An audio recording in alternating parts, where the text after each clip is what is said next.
community.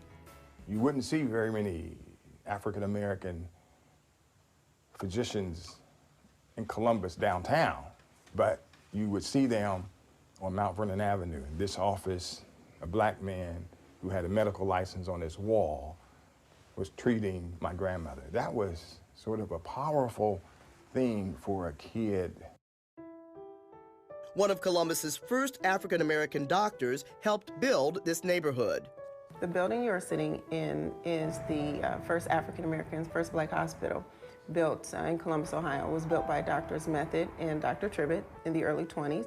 Dr. Tribbett was a dentist here in this community. Dr. Method was a surgeon. They are one of the first early graduating classes of Ohio Medical, which was Ohio State University's medical college then at the time. And Drs. Tribbett and Method built this building because they found that they weren't necessarily going to get hired on in other practices and things, and that wasn't really their interest. Their interest was to provide high quality health care and resources to their community. They called Dr. Method the Dean of Negro Physicians.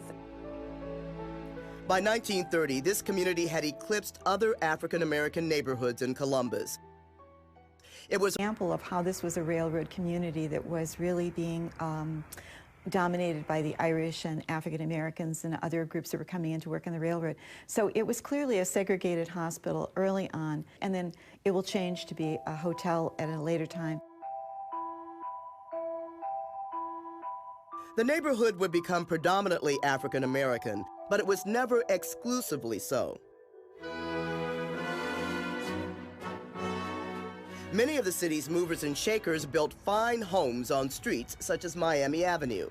And really, they were the people that helped shape Columbus, not only from a business perspective, but also from a social perspective. And what happened, as is so often the case in Columbus, is folks kept on moving east, right? They moved to Franklin Park, then they moved to Bexley, and then further out. And as that happened, the successful African-American business people and the successful professionals ended up buying these houses. Originally, the house was built in 1890 by a man by the name of Donovan, who owned a stove factory here in Columbus. And then afterwards, John D. White ended up purchasing the home from him. John D. White was a very famous African-American doctor. He moved here from Pennsylvania. He was an obstetrician. He was very involved in delivering a lot of the babies in the area, and he lived here for 60 years. The neighborhood's oldest church is St. Paul AME, founded in 1823. Dr. Method, the dean of the Negro Physicians, was a member.